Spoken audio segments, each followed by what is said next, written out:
On a quiet Las Vegas night in 1981, a Cadillac car rolled out of a restaurant parking lot and blew up before it could reach the street. The ball of fire lit up the desert sky, and for a moment, the whole city froze. Inside that car was the one man who knew about every secret money book, every illegal bet, and every secret deal that kept the mob in control of Las Vegas. His name was Frank Lefty. Rosenthal, but the man who almost got blown to pieces was not a fighter or a hitman or someone who enforced rules on the street. He was a bookmaker, a person who takes bets. He was a quiet, smart person who made casinos make lots of money and made the mob richer than ever. Before movies turned him into the character Ace Rothstein in Casino, Lefty built a kingdom of unfair games. FBI files, mob friends, and a marriage that could have killed him faster than any car bomb. Tonight, we are not just telling the story of a mob member.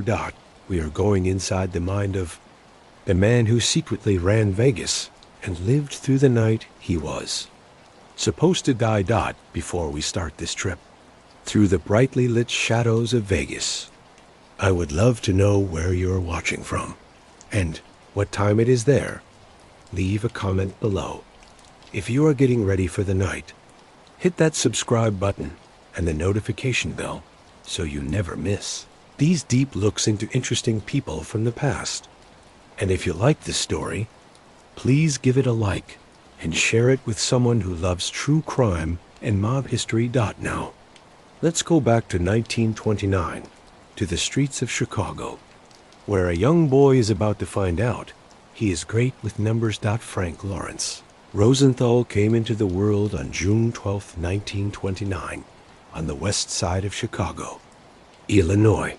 He was born into a Jewish family at a time when Chicago's west side was a mix of neighborhoods with people from different countries, Irish, Italian, Jewish, Polish, all living near each other, but not always comfortably, all having a hard time during the first years of the Great Depression.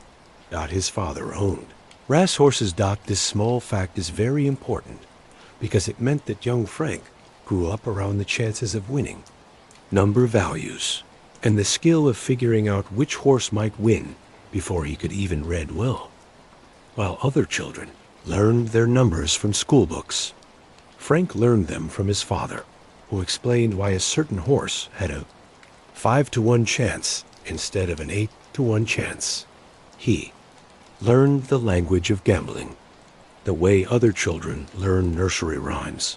Chicago in the 1930s was still Al Capone's city. Even after Capone went to prison in 1932, the system of organized crime, the betting shops, the secret bars that became legal bars stayed. The connections between politicians and mob members all stayed. Young Frank grew up in neighborhoods where everyone knew which businesses were connected to the mob and which were not. It was just a normal part of life.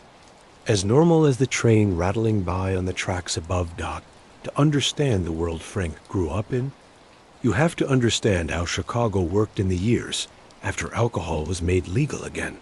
The mob group wasn't just a gang. It was like a second government. They controlled unions, betting shops, bars, the dog racetracks, and even parts of the police force. Money moved through a network of people who carried money, go-betweens, and political fixers who made sure that Chicago was a machine that could be bought, rented, or scared into being quiet. Betting shops, often hidden as barber shops or cigar stores, worked with quiet skill. A man could walk in for a haircut and walk out with a bet on a baseball game. This world was Frank's classroom. The messy chalkboards, the cigar smoke, the whispered chances of winning, all of it shaped him. It was not a crime to him. It was a job, a world where the smartest people survived and the careless people lost everything. Frank was a child who liked to be alone and read, but not in the usual way. He did not get lost in novels or adventure stories. He got lost in baseball numbers. in the math of how likely things are to happen. In the patterns he saw in everything from card games to sports. Results. His mind worked differently than other children's minds. He saw numbers where they saw a mess, patterns where they saw randomness, and he was left dash-handed. In the Italian neighborhoods where he spent much of his time. Being left-handed came with a certain superstition. The Italian word for left is sinistra. Our word sinister, which means evil, comes from that word. Some of the older people would make a sign of the cross when they saw a left-handed child. Frank did not care. He wrote with his left hand, ate with his left hand, and later dealt cards with his left hand. It was who he was. The nickname Lefty came naturally. Years later, people would guess it came from his habit of taking the fifth, of using his Fifth Amendment right to stay quiet so he would not get himself in trouble when police asked him questions. It's a better story, more interesting, but it's not true. He was simply a left-handed kid in a world of right-handed people. Frank's real education did not happen in school. By his early teens, he was often skipping classes to sit in the stands at Wrigley Field, home of the Chicago Cubs, while officers who looked for kids skipping school searched neighborhoods for them. Frank was watching baseball games with a focus that was almost like an obsession. But he was not just watching for fun. He was studying. He noticed which pitchers threw the ball slower in hot weather. He watched how outfielders stood in different places for left-handed hitters compared to right-handed hitters. He watched which managers were easy to predict in their plans and which ones thought 3 moves ahead.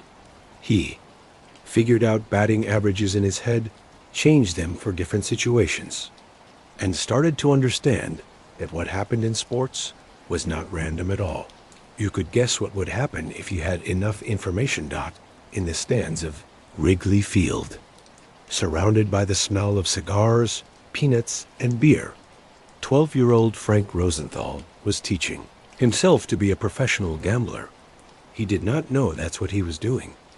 He just knew he loved the numbers, loved the patterns, loved the feeling when his math turned out to be right. By his mid-teens, Frank was placing bets with local people who took bets.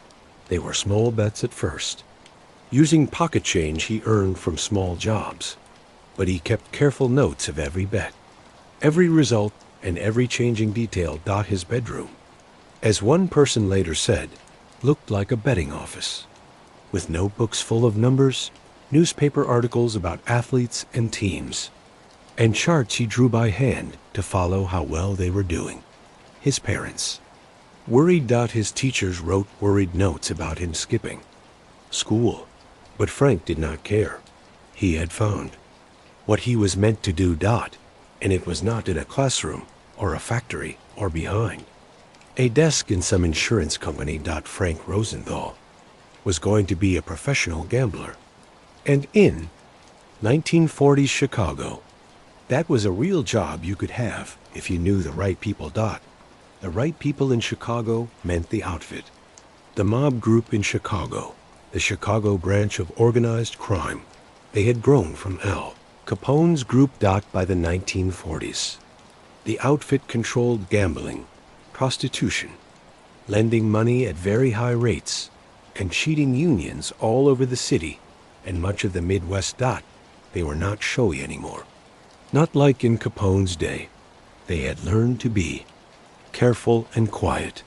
They had learned to work through real businesses. They had learned that real power was quiet. Frank started doing small jobs for bookmakers connected to the outfit while he was still a teenager, carrying bets, collecting money people owed, and keeping records. He was good at it because he was good with numbers and because he knew how to keep his mouth shut. In the gambling world, those 2 skills were worth more than anything. He also made friends. One friend, in particular, would shape the rest of his life. Tony Spelatro, a tough kid from the Patch, an Italian neighborhood on Chicago's near west side. Tony was 9 years younger than Frank, but they became friends, even with the age difference. Tony was everything Frank was not. He was pushy, violent, and looked tough even though he was small. Where Frank solved problems with math, Tony solved them with his fists. They balanced each other out perfectly, though neither could have guessed how their friendship would one day end by the 1950s. Frank Rosenthal had grown from a promising teenage bookmaker into one of Chicago's most respected sports gamblers. The word respected is important here. In the secret world of gambling, respect was not about being liked. It was about being feared for how accurate you were, for your connections, and for your ability to win. Frank's method was brand new for its time. While most gamblers depended on feelings, secret tips, or simple number-based guessing, Frank treated betting like a pure science. He did not just study teams and players. He studied everything that might affect the result. He researched the type of grass used on different football fields and how it affected how well running backs played. He studied the surfaces of basketball courts, noticing that some places used maple wood while others used oak in figuring out how this changed how the ball bounced and how players moved. He tracked weather patterns at stadiums weeks ahead of time. He kept detailed files on athletes, personal lives, divorces, money problems, injuries they were hiding, and drug or alcohol problems. One story that might not be true, but was told often enough to seem true, said that Frank once included a basketball player's hangover in his betting odds. He had heard from a source that the player had been drinking a lot the night before a game, so he changed his math and won a lot of money when the player played poorly. This was gambling like being a spy, and Frank was a master spy. His reputation grew throughout the 1950s. Sports Illustrated magazine would later call him the greatest living expert on sports gambling. That was a remarkable compliment, since gambling was illegal in most of the United States. But everyone in the sports world knew who Frank Rosenthal was. Athletes knew, coaches knew, team owners knew, and the police definitely knew. In 1961, Frank got his first real attention from the government when he was called to a Senate meeting that was looking into gambling and mob crimes. The senators wanted information about the mob being involved in sports gambling, about players being paid to change scores in college basketball, and about attempts to fix games in professional sports. They thought Frank, who knew almost everything about it and had deep connections, could give them helpful information. Frank had other ideas. During his time speaking to the senators, he used his Fifth Amendment right to stay quiet so he would not get himself in trouble 37 or 38 times, depending on which story you read. What most people do not realize is that this Senate hearing was not just a show for politics. It was a major turning point in the history of American sports. At the time, scandals about college basketball players being paid to change scores were becoming a big problem. Gamblers were paying players to win by less or lose by a little, not enough to make people suspicious, but enough to change the results of bets. Frank knew the whole secret system behind these fixes: who placed the bets, who talked to the players, and who carried the cash. The senators were hoping he would make a mistake, but Frank's performance that day became famous in the gambling world. His calmness, his self-control, and his refusal to share even harmless personal information. It became a guide for how mob-connected people should deal with the government. It was a perfect lesson in how to block the government using the law, and it sent a clear message to everyone watching. Frank Rosenthal was not going to tell on anyone, ever. In the mob world, this kind of loyalty was worth more than gold. Frank might not have been Italian, and might never be a made man in the traditional mob way, but he had proven he could be trusted. The Senate hearing made Frank famous in some groups and disliked in others. Police Departments started building case files on him. The FBI opened what would later become a 300-page file. They listened to his phone calls, followed him, and tried to get his friends to turn against him. But Frank was careful. He kept many layers of protection between himself and anything clearly illegal. He used go-betweens. Never put his own name on papers. He worked in secret while trying to look like a legal businessman. In the early 1960s, Frank moved his main operations to Miami, Florida. The move made sense for several reasons. First, Miami was becoming a big center for sports gambling, with easy access to betting in the Caribbean. Second, the weather allowed for horse racing all year. Third, the city's Cuban people, who had left because of Castro's revolution, included many smart gamblers and bookmakers looking to rebuild their businesses. But Miami also had a darker side. The city was in the middle of bookie wars, violent fights between competing gambling groups. Bookmakers' buildings were bombed. Cars blew up. Bodies were found in canals. It was Chicago-style mob violence brought to the Florida sunshine. Frank's name was connected to some of these events, though it was never proven. Investigators thought he was involved in several bombings, but could not prove it. The pattern was always the same. A rival bookmaker would try to take over an area connected to Frank's business. Something bad would happen to the rival, and Frank would have a perfect alibi. It is not clear if Frank ordered the violence or just benefited from violence ordered by others. What is clear is that he understood how the game was played in the illegal gambling world. Violence was not strange behavior. It was how you enforced rules. It was how you protected your part of the market, how you sent messages, and how you kept order in a business that could not go to courts or police for help. Through it all, Frank kept improving his thinking methods. He bought dozens of newspapers from cities with professional sports teams, reading them from front to back for any little piece of information that might be useful. He kept friendships with people inside team organizations, not for fixing games, but for gathering information. Trainer might say that a star player's ankle was bothering him more than they were saying publicly. A sports reporter might reveal that a coach was about to be fired. A team employee might gossip about problems in the locker room. Frank took it all in, processed it with his mathematical mind, and turned information into profit.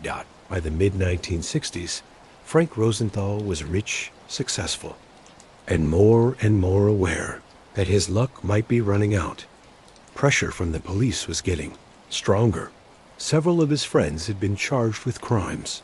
The FBI was getting better at its spying methods, and Frank was smart enough to know that the illegal gambling world was changing. The old ways were becoming outdated. He needed a new place to go, a place where gambling was legal and his skills could be fully used without the constant fear of being arrested. He needed Las Vegas. In 1968, at age 39, Frank Rosenthal moved to Las Vegas, Nevada. He was running from the growing FBI watch on him, leaving behind a 300-page case file that recorded his activities in great detail. The move was both an escape and a chance. Vegas was the only place in America where a man like Frank could work openly, where his skills were legal, and where the casino business needed his knowledge. Las Vegas in 1968 was changing. The city that had been built with mob money was slowly and unwillingly moving toward being owned by big companies. Howard Hughes had started buying casinos, bringing a thin layer of looking respectable to a business still run by men with criminal records. But the mob had not left, not at all. They had simply changed, finding new ways to stay in control while showing legal faces to the people who regulated gambling. Frank's first job was as a pit boss at the Stardust Casino, one of the shiny palaces along the strip. It was a job that was beneath his skills, and everyone knew it. Frank Rosenthal as a pit boss was like hiring Einstein to teach basic math, but gambling rules required a certain amount of time working before someone could move up to manager jobs, and Frank was patient. The Stardust was a huge place, one of the largest casinos in Vegas at the time. It had over 1,000 hotel rooms, several restaurants, a famous showroom, and endless space on the casino floor. It was also, though this was not said publicly, controlled by the Chicago outfit through a confusing web of fake companies and hidden owners. Frank's genius was clear right away. Within weeks of starting at the Stardust, he had found many ways the casino was not working well. He noticed patterns in how dealers acted that suggested they were secretly taking money. He calculated that the minimum bets at certain tables were set wrong, which meant the casino was losing money. He saw that the casino's sports betting area, a tiny, dark operation in those days, was making much less money than it could. His thoughts reached the right people. In the mob world, talent was always valued, especially talent that could make money. Frank began moving up in the organization with amazing speed. Pit boss became shift manager. Shift manager became assistant casino manager. Before long, Frank was basically running the whole operation, though problems with the rules kept him from having an official title. It was during this time that Frank reconnected with his old friend from Chicago, Tony Spelatro. Tony had also moved to Vegas, but for different reasons. While Frank came to Vegas to use his brain, Tony came to use his fists. The Chicago outfit had sent Tony west to be their enforcer, their reminder to anyone who might forget that under the bright lights and glamour, Vegas was still a mob town. The reunion of Frank and Tony should have been a good thing. They were childhood friends, both successful in their own areas, and both reported to the same bosses back in Chicago. But their friendship, which started in the working-class neighborhoods of the Windy City, would eventually turn into something bad and harmful. Tony, the Ant Spelatro, he had earned the nickname because he was small and had a mean temper. He was everything Frank was not. Where Frank used his brain, Tony used his feelings and actions. Where Frank calculated, Tony exploded. Where Frank tried to lower risks, Tony seemed to actively look for them. Tony's reputation in Chicago had been terrifying. FBI reports would later suggest he was involved in 22 to 25 murders, though proving them was a different story. His methods were brutal, even for the mob. He had once supposedly crushed a man's head in a vise until his eyes popped out, killing him slowly while getting information. He had slit throats, shot people in the head, and made bodies disappear in car crushers. Now he was in Las Vegas, and the murder rate supposedly jumped 70% after he arrived. Whether that number is correct or just police exaggeration is up for debate. But there is no question that Tony Spelatro brought Chicago-style violence to the desert. For a while, the arrangement worked. Frank provided the brains, creating profitable casino businesses and making sure the skim, the illegal, secret taking of casino money before it could be taxed, flowed smoothly back to Chicago. Tony provided the muscle, dealing with problem gamblers, warning off competitors, and generally keeping order through fear. Frank tried to give his old friend advice. Keep a lower profile. Stop the unnecessary violence. Remember that Vegas was not Chicago. In Chicago, you could disappear into neighborhoods of people from the same country where nobody talked to the police. In Vegas, everything was out in the open under the desert sun. Tony ignored the advice. He was making money, living well, and enjoying his reputation as someone to be feared. He did not see the danger signs that Frank's mathematical mind calculated automatically. Too much attention, too many enemies, too high a profile. Their friendship began to crack, though it had not broken yet. That would come later when Tony committed the worst betrayal to understand how Frank Rosenthal became the secret king of Las Vegas. You have to understand the city he walked into. The Las Vegas of the late 1960s was a strange mixed part playground. Part Wild West town, part criminal hideout. It was a place where money moved faster than morals, where casino carpets soaked up spilled whiskey and whispered secrets in equal amounts. The strip shined. But behind every bright light was a man with a gun or a man with a money book. And often both. Big American companies were only just starting to look around, buying their first casinos and trying to bring respectability. But the old mob families still controlled the lifeblood of the city. They had their hands in everything that mattered: security contracts, lending money at high rates, skim operations, unions, import businesses, construction, and city officials. Even the guy selling hot dogs outside the Flamingo Casino probably owed somebody money. The casinos themselves were kingdoms, each with its own rules. Showrooms were run by former vaudeville managers or retired mob members. Money-counting rooms worked like secret labs where only a few trusted men were allowed. Pit bosses had power that was equal to that of small-town mayors.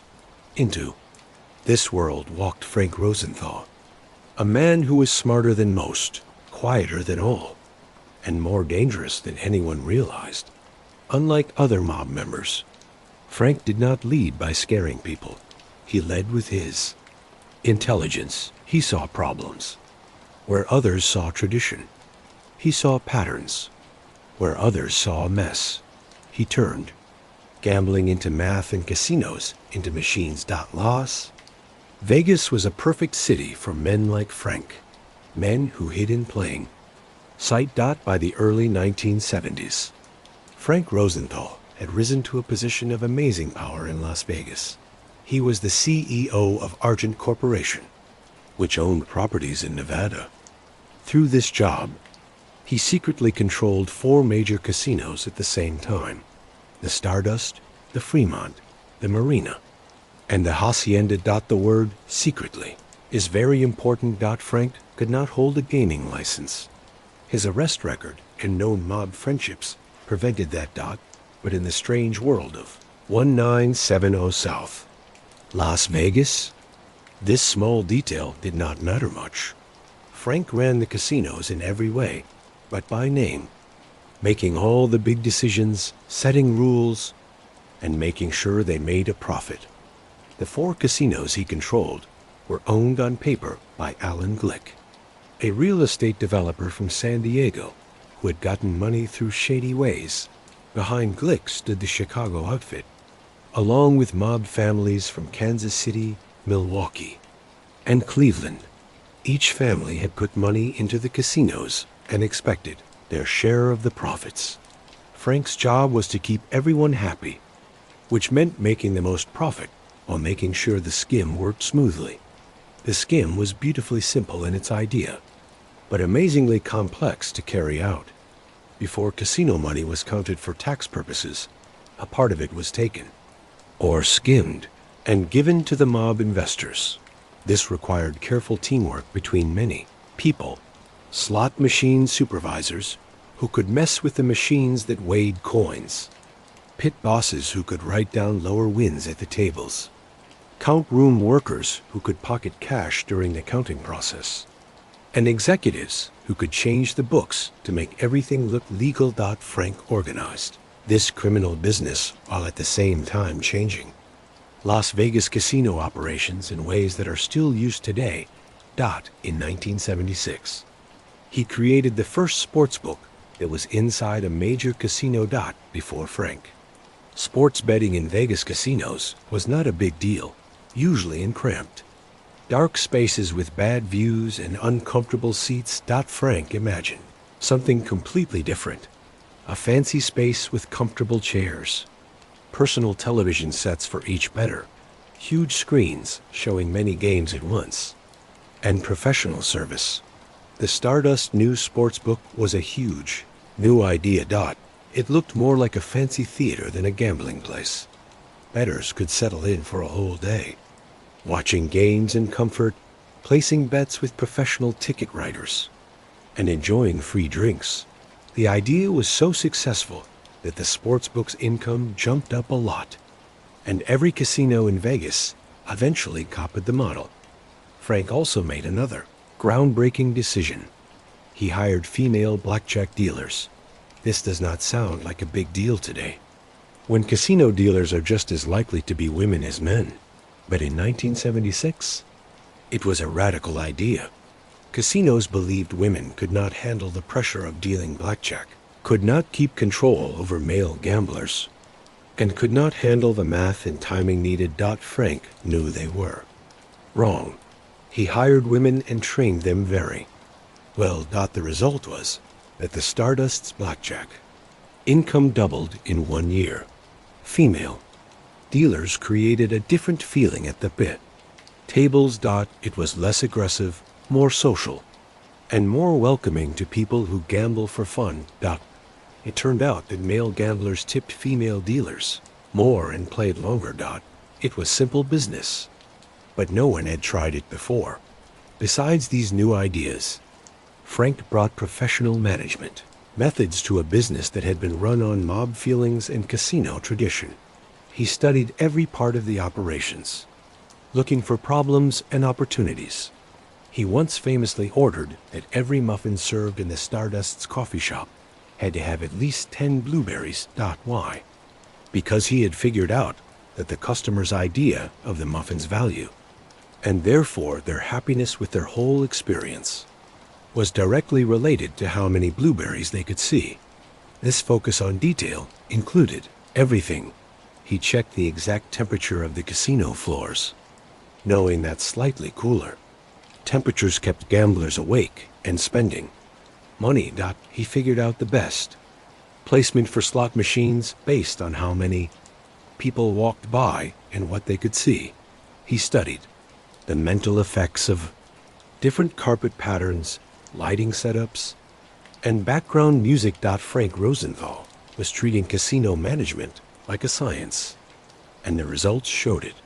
The Stardust became one of Vegas's most profitable businesses, making huge amounts of money for both legal investors and the mob families, taking their cut through the skim.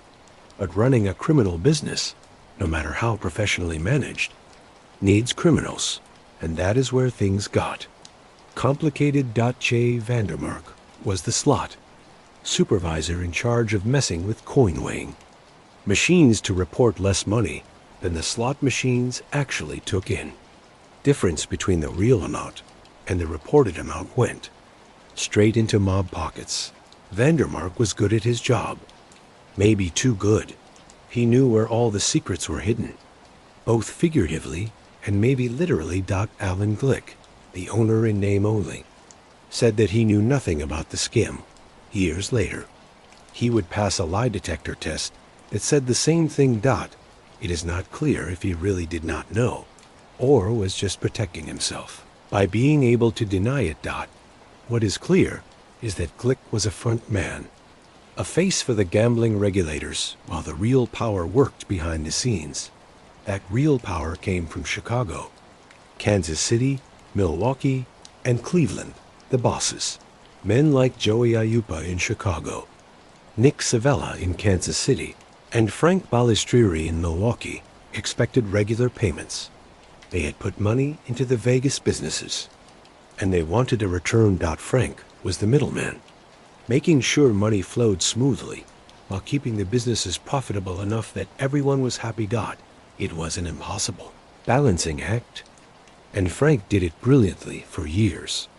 He also became something unusual for a mob member, a celebrity. In 1977, Frank started The Frank Rosenthal Show, a talk show broadcast from the Stardust showroom. It was an hour of Vegas entertainment and celebrity interviews, with Frank as the awkward but willing host. His first guest was Frank Sinatra, which was not a small guest for a first-time talk show host.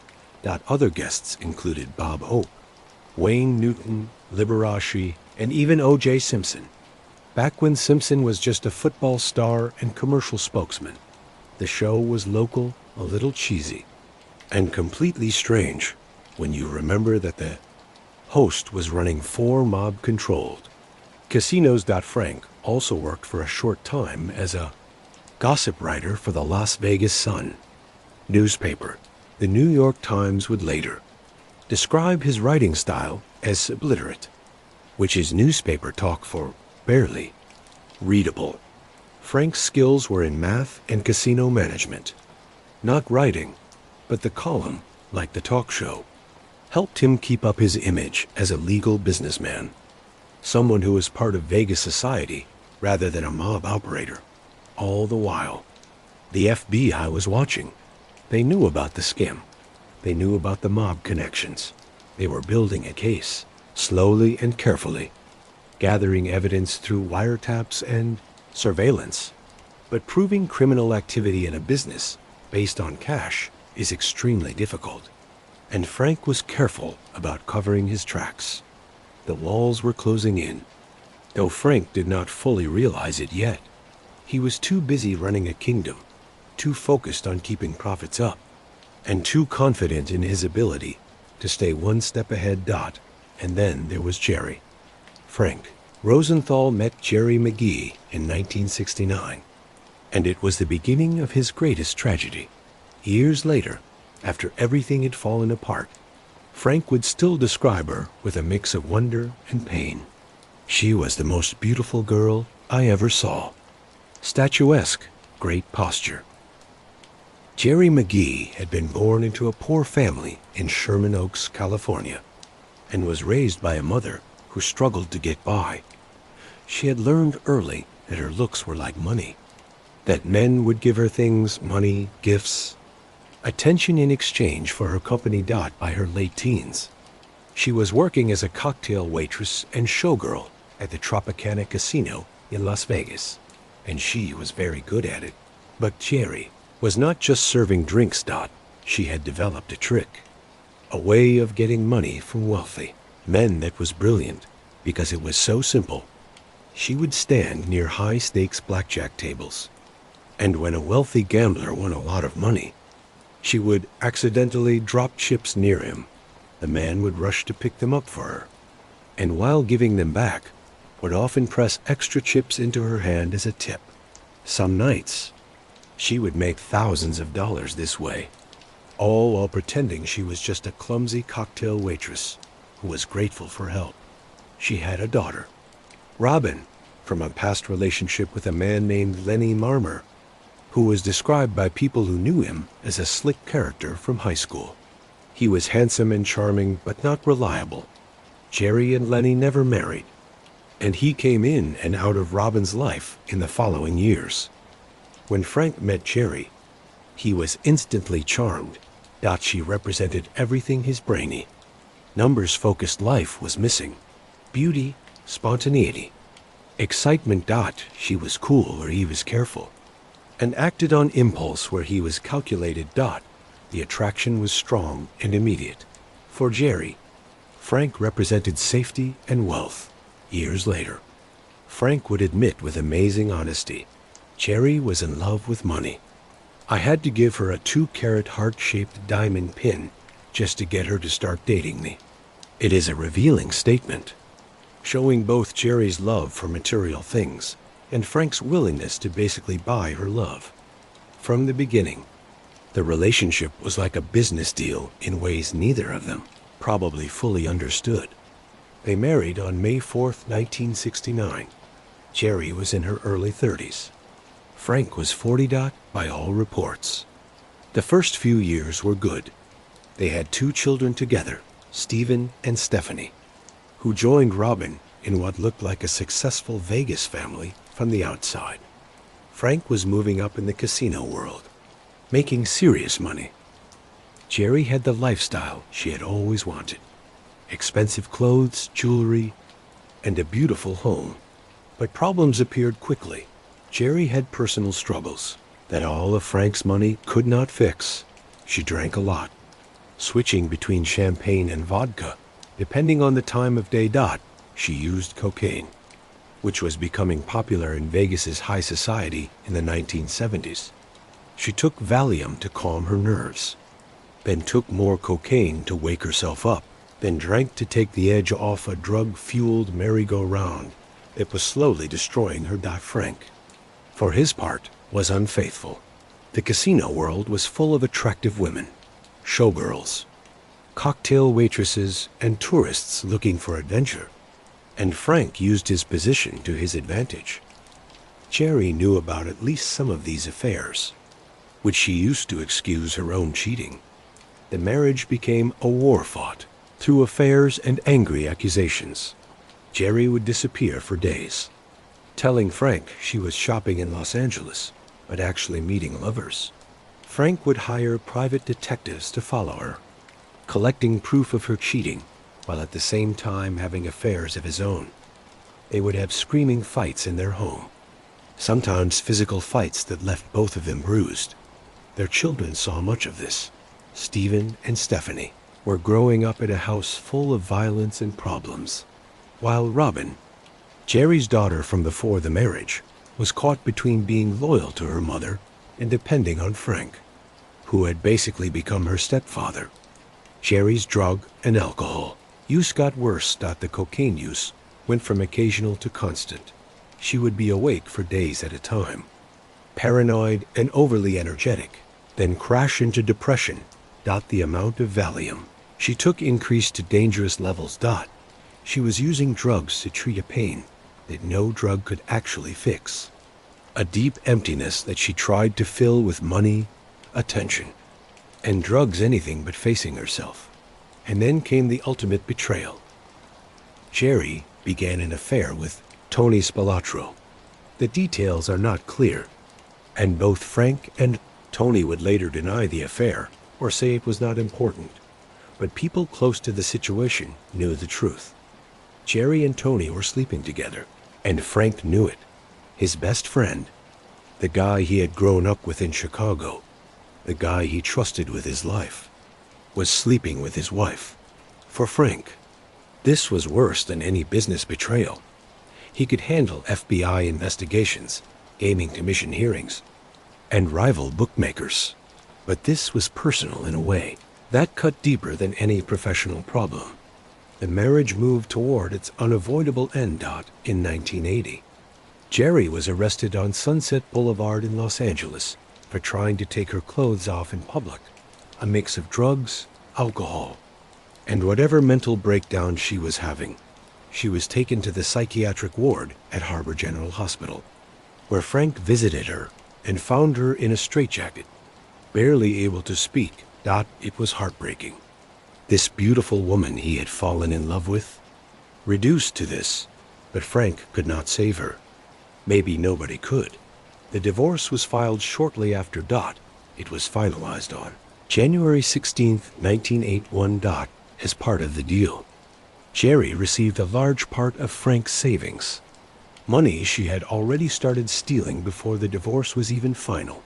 She had faked his signature on papers, gotten into bank accounts, and moved money. Frank later guessed she had taken hundreds of thousands of dollars. He let her take it, maybe out of guilt, maybe out of leftover love, maybe just because he was tired. The money was gone.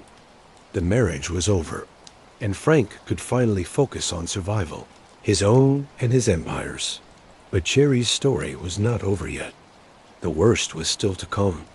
While Frank's marriage was falling apart, Tony Spelatro was becoming more and more dangerous and unstable.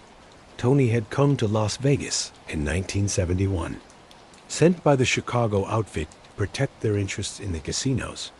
He was 33 years old, short and muscular, with dark eyes and a temper that could explode without warning. Tony's reputation in Chicago had been terrifying. Born on May 19, 1938, he had grown up in the Patch, a tough Italian neighborhood where violence was a language everyone spoke. He had been a burglar first, then moved on to more serious crimes: assault, murder, and intimidation. He was suspected by the FBI of being involved in 22 to 25 murders, though proving it was nearly impossible. Witnesses had a habit of disappearing or suddenly losing their memory. His methods were famously brutal. One story, told by FBI sources and mob members, claimed that Tony once tortured a man by slowly tightening a vise around his head until his skull cracked, and his eyes literally popped out of their sockets. Whether this particular story is true or just a mob myth is not clear, but the fact that people believed Tony was capable of such a horrible act tells you everything about his reputation. Tony did not just kill, he terrorized. He would slash throats and let victims bleed out slowly. He would shoot people in the face at close range, forcing witnesses to see the gore. He beat people with hammers and baseball bats, breaking bones carefully. Violence was not just a tool for Tony. It was a part of his personality, something he seemed to truly enjoy. In Las Vegas, Tony was supposed to be a quiet presence, a reminder that mob money came with mob protection. Instead, he became a huge problem. He formed the hole-in-the-wall gang. The name comes from their method of drilling or smashing through building walls to get into stores and homes to rob them. The gang hit jewelry stores, homes of wealthy Vegas residents, and anywhere they thought valuable things might be stored. It was bold, crude, and exactly the kind of attention-getting criminal activity that the outfit did not want in Vegas. Tony also ran alone, sharking business, lending money at extremely high interest rates and collecting debts through violence. He operated prostitution rings, dealt in stolen property. He was basically running his own criminal empire alongside the casino operations, and he did not care how much attention it drew. The Las Vegas murder rate, according to police statistics, went up by about 70% after Tony's arrival. Bodies started appearing in the desert more and more often, shot, stabbed, or beaten to death. Most were small-time criminals, gamblers who had not paid their debts, or people who had made the mistake of crossing. Tony Spelatro. Frank watched all this with growing alarm. The relationship between Frank and Tony, once a real friendship, had turned into something toxic. Tony was sleeping with Frank's wife. Tony was drawing FBI attention with his reckless violence. Tony was making it harder for Frank to keep up the appearance of legal casino operations. But facing Tony was dangerous. You did not tell Tony Spelatro to calm down. You did not criticize Tony's methods. Men who made that mistake often ended up in shallow graves. So Frank did what he did best. He calculated. He watched. And he prepared for the moment when everything would collapse. The partnership that had seemed so perfect on paper. Frank's brains and Tony's muscle was deeply flawed. Because Tony could not control himself. In Chicago, Tony's violence had been focused and with a purpose. Approved by bosses who understood when blood needed to be shed. In Vegas, Tony worked with less supervision, and his psychopathic tendencies were allowed to run free. FBI surveillance reports from this time show Tony as more and more unpredictable. He would go on cocaine binges that lasted for days. He would beat people in public without caring who saw it. He was having an affair, not just with Jerry, but with many women, some of them connected to other mobsters. It was a dangerous game, even by mob standards. The Chicago bosses were hearing reports about Tony's behavior, and they were not happy. The whole point of the Vegas operation was to make money quietly. Tony was making noise, drawing federal attention, and generally acting like the kind of gangster that belonged in 1920s Chicago, not 1970s. Las Vegas. Frank tried to manage the situation. He would have quiet talks with Tony, trying to remind him of their old friendship. He would explain that the FBI was building cases, that every murder brought more attention, and that Tony's recklessness was putting everyone in danger. Tony would nod, agree, and promise to be more careful. Then he would go out and do something even more outrageous. The affair with Jerry was especially upsetting for Frank in the mob world. Sleeping with another man's wife was serious business. It showed disrespect, not just personally, but professionally. It suggested a weakness. That Frank could not control his own home. Other mobsters would have killed over such a betrayal. But Frank was in an impossible position. Tony was protected by the same Chicago bosses Frank answered to. Starting a war with Tony meant starting a war with the outfit. So Frank put up with the humiliation, documented Jerry's cheating through private detectives, and waited for the marriage to end legally. But the damage to his friendship with Tony was permanent. These two men, who had known each other since childhood, were now enemies forced to pretend they were partners. The irony is that both men were being watched constantly by the FBI. Surveillance teams followed them through Las Vegas. Their phones were tapped. Their friends were being pressured to provide information. The empire that Frank had built and Tony had protected was rotting from the inside, weakened by police infiltration that neither man fully understood. And then there was the question that would haunt Frank for years after. Was Tony involved in the car bombing? Did Tony, either on orders from Chicago or acting on his own, try to have Frank killed? Frank would never publicly accuse Tony directly, but the timing was suspicious. The bomb went off just weeks after Frank's divorce from Jerry was finalized, after Tony's affair with her had become known to everyone in their circle. And Tony had the connections to expert bomb makers, the ruthlessness to order a hit, and the reason to get rid of someone who had become a problem. Whether Tony planted the bomb or simply knew it was coming remains one of the unsolved questions of Vegas mob history. What is certain is that their friendship, formed in Chicago's working-class neighborhoods decades earlier, ended in betrayal, violence, and death. But Tony's death was still years away. First came the unraveling of everything Frank had built. The first serious crack in Frank's empire came in 1975 when FBI agents raided the Stardust sportsbook operation. They arrived with warrants, took betting records, and arrested 13 people, including Frank himself. For Frank, it was a nightmare. Everything he built was based on staying ahead of the police, on keeping up enough of an appearance of being legal that he could claim to be running a legal business. Now, he was in handcuffs, being photographed for his arrest, and facing serious federal charges.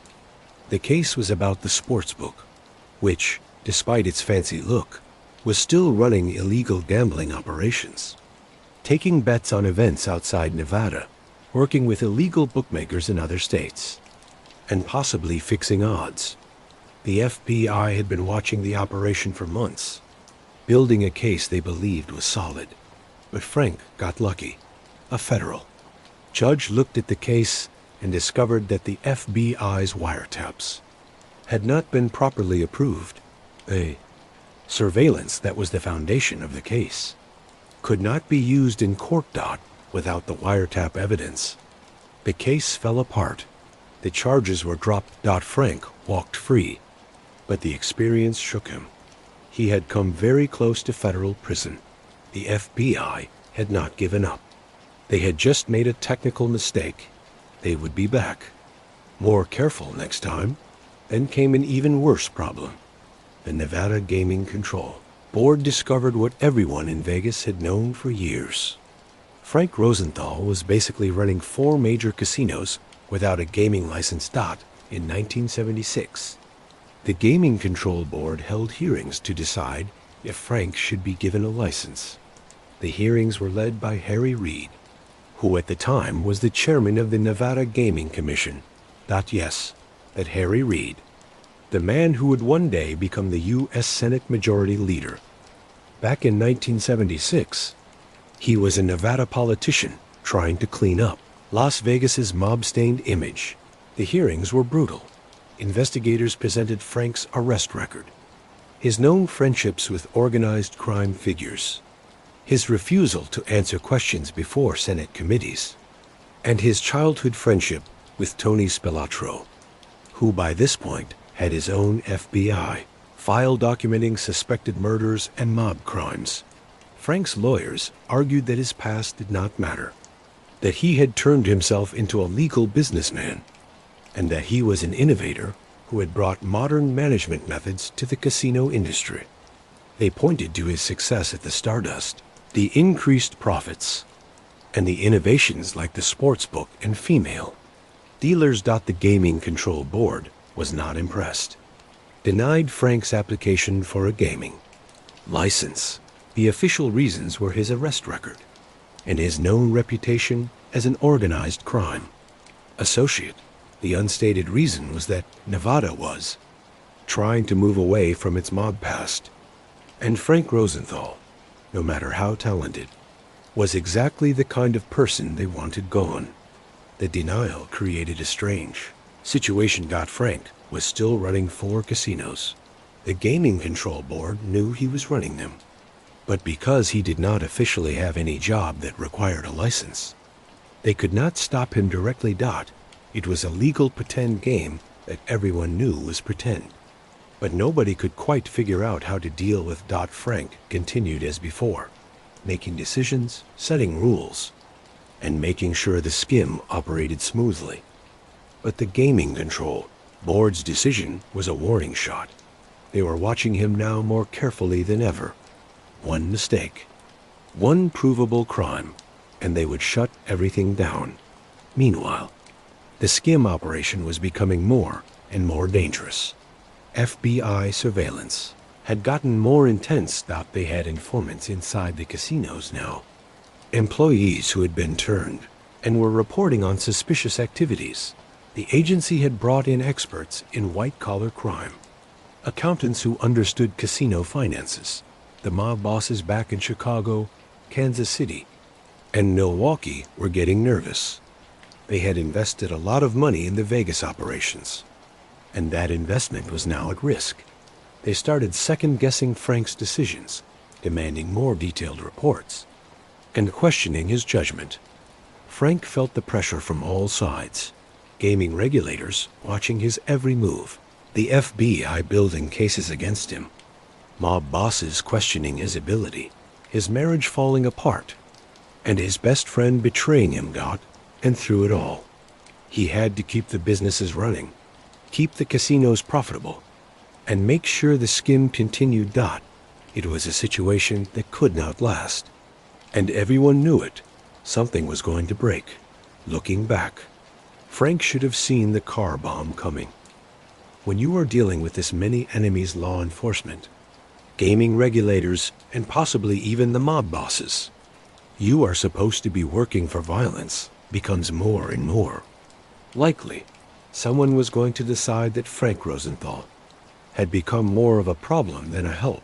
But Frank was confident in his value. He believed that his genius at running casinos, his ability to make profits, and his careful management of the skim all made him someone they could not do without. He was wrong. The bomb that nearly killed him on October 4th, 1982, came from someone who decided Frank could be gotten rid of. The question of who ordered it has never been definitively answered, but the list of suspects is a who's who of Frank's enemies. It could have been Frank Balestrieri, a Milwaukee mob boss, known as the Mad Bomber because he liked to solve problems with explosives. FBI wiretaps had caught Balestrieri complaining about Frank, blaming him for some of the legal problems Milwaukee's organization was facing. Balestrieri was heard saying he wanted full satisfaction from Frank, a mob code that could mean anything from financial payment to murder. There were the Kansas City bosses who had been recorded on FBI surveillance calling Frank crazy and questioning whether he was becoming a problem. Kansas City had invested a lot in the Vegas operations, and they were facing their own federal investigations. If they believed Frank might cooperate with the police to save himself, they had a reason to get rid of him. That it could have been Tony Spelatro, who had betrayed Frank in the most personal way possible, and who had access to professional bomb makers through his Chicago connections. Tony might have been acting on orders from Chicago, or he might have decided on his own that Frank needed to go. There were even outlaw bikers who had become involved with Jerry during her fall into drugs and crime. Some investigators thought that Jerry had told her biker friends about Frank's money and routines, possibly setting him up without fully understanding what would happen. The truth is probably simpler and more about the organization. The Chicago outfit decided Frank was bringing too much attention and ordered a hit. The outfit was facing federal investigations that threatened to bring down the whole organization. Frank, with his high profile and gaming commission troubles, was a weak spot. Getting rid of him would send a message, remove a potential witness, and create distance between the outfit and the Vegas operations. But the bomb failed. The metal plate under the driver's seat, put there by Cadillac to balance the car's weight, not for protection, saved Frank's life. He walked away from his own execution, and just weeks later, the woman he had loved and lost would meet her own end. November 6, 1982, started like many other days for Jerry McGee Rosenthal. She was in Los Angeles, staying at the Beverly Sunset Motel on Sunset Boulevard, a medium-priced place that was a big step down from the luxury she had enjoyed during her marriage to Frank. Jerry had been spiraling downward since the divorce, without Frank's money to pay for her lifestyle, and without the structure, however troubled, that the marriage had provided. She had fallen completely into addiction. That the cocaine use was constant now. She was mixing it with Valium, trying to manage the highs and lows. She was drinking heavily, mostly whiskey, giving up the champagne of her richer days. She had gotten involved with a rough group of people in Southern California, bikers, drug dealers, and other addicts.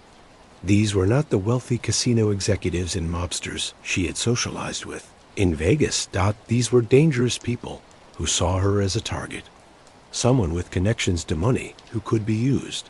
That day, witnesses heard Jerry screaming on the sidewalk outside the motel. She stumbled into the lobby, her legs covered in bruises, barely able to stand. The motel manager called for an ambulance. Paramedics arrived and found her not making sense, and her vital signs were getting worse. She was taken to Cedars-Sinai Medical Center, one of Los Angeles' best hospitals. Doctors worked to stabilize her, but her body was shutting down. The combination of drugs and alcohol had pushed her body too far.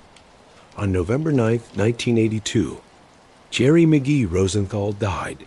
She was 46 years old. The Los Angeles County coroner ruled it an accidental overdose. The drug report showed cocaine, Valium, and large amounts of whiskey in her system. The official cause of death was listed as acute intoxication due to the combined effects of cocaine, diazepam, and alcohol. But not everyone accepted that story. Jerry's sister, Barbara, was convinced Jerry had been murdered. She pointed to the bruises on Jerry's legs, to the way she was found on the street, and to the fact that Jerry, despite her many problems, had never before overdosed to the point of needing to go to the hospital. Frank Rosenthal spent $50,000 on a private autopsy, desperate to prove he had not been involved in her death. The private autopsy confirmed the coroner's findings. Accidental overdose. There was no evidence of a crime, no signs of murder beyond the normal injuries you would see on an addict in her final days. Theories swirled anyway. Some believed Frank had ordered her killed as revenge for her affairs and the money she had stolen. Others thought the bikers she had gotten involved with had murdered her, possibly for insurance money or to get rid of someone who knew too much about their criminal activities. Some guessed that mob figures connected to Tony Spelatro had killed her because she was a loose end, someone who could possibly testify about illegal activities she had seen. The theory that Lenny Marmer, her old boyfriend and Robin's father, might have been involved was investigated but never proven. Lenny was questioned by police, but no charges were ever filed. The most likely explanation is the simplest. Jerry was a drug addict and alcoholic who had been abusing her body for years. And that night, a combination of drugs finally killed her. Nicholas Pileggi, who would later write the book Casino, based on Frank and Jerry's story, put it simply, that's the tragic thing of life on the edge. It was that period in Las Vegas. Jerry was buried at Mount Sinai Memorial Park Cemetery in Los Angeles, despite everything, the affairs, the drugs, the theft, the betrayals. People who knew her remembered that she loved her children. Stephen, Stephanie, and Robin had lost their mother to addiction years before she died, but the finality of her death hit them hard.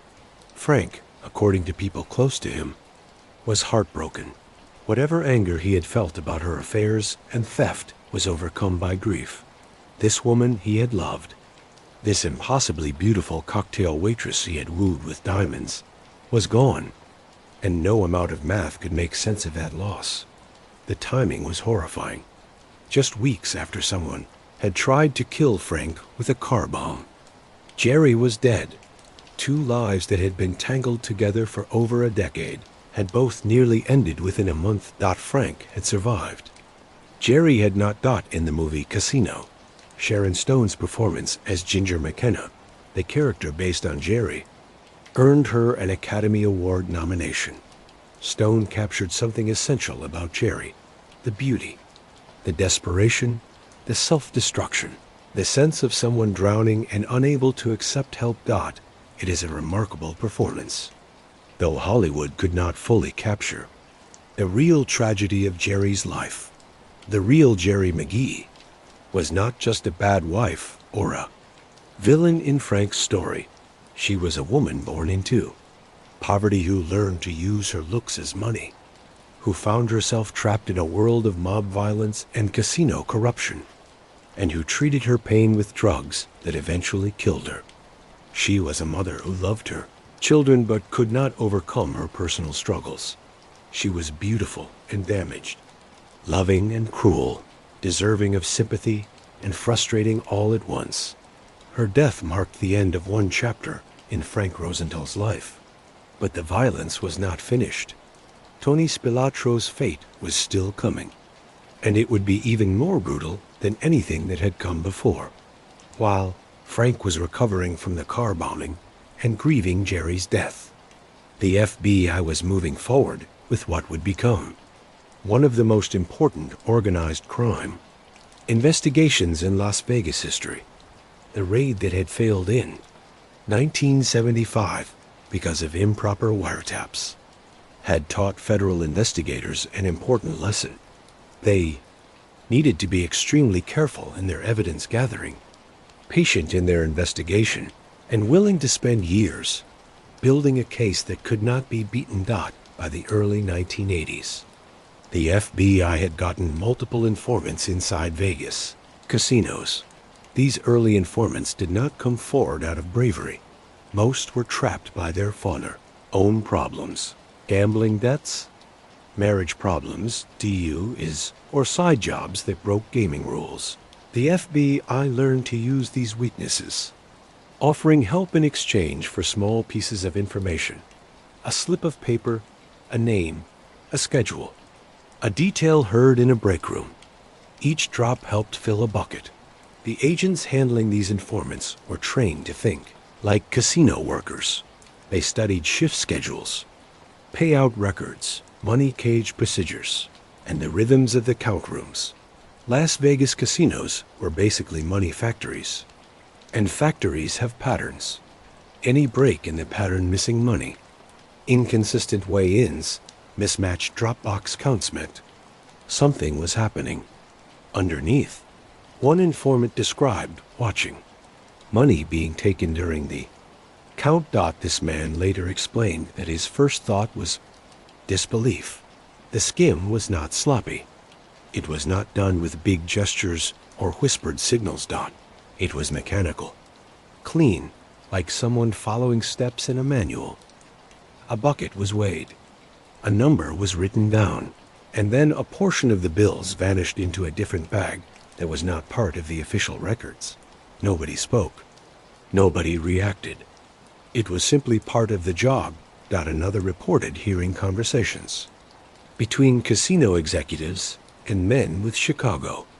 Accents. A third provided detailed information about how slot machine weighing machines were being messed with.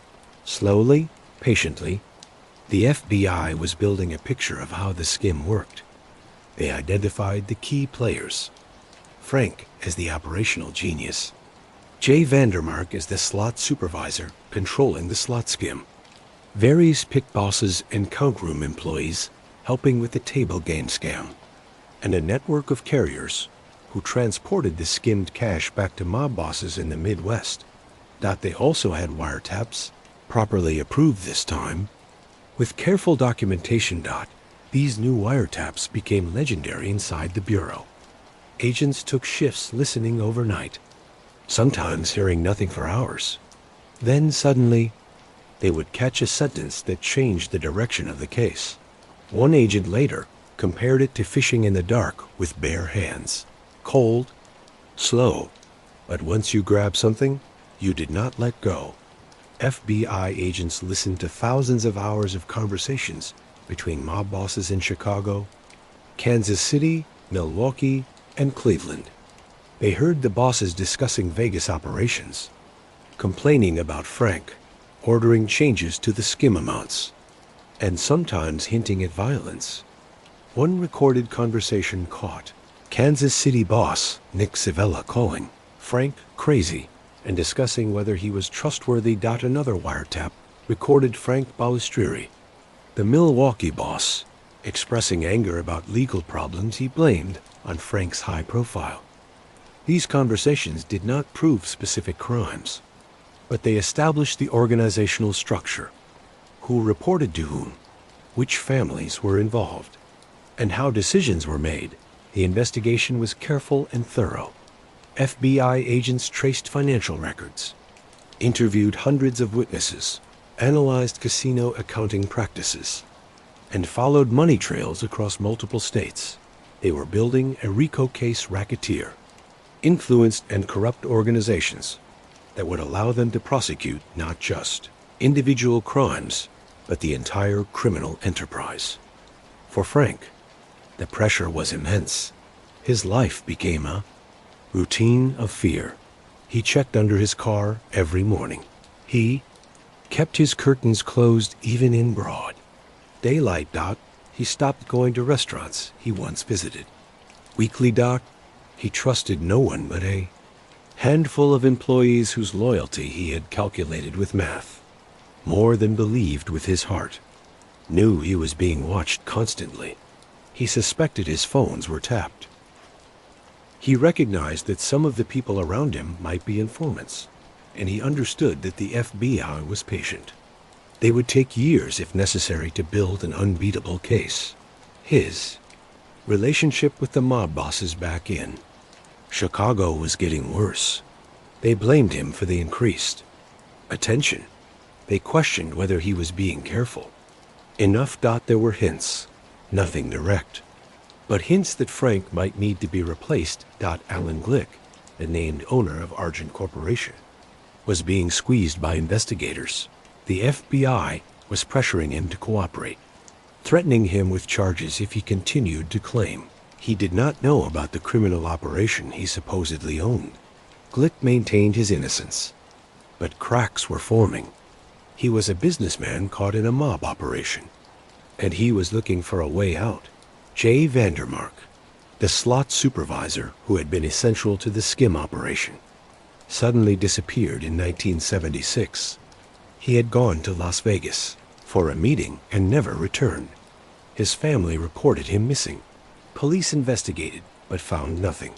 Years later, FBI sources suggested that Vandermark had been murdered by Tony Spelatro's crew, his body disposed of in the desert.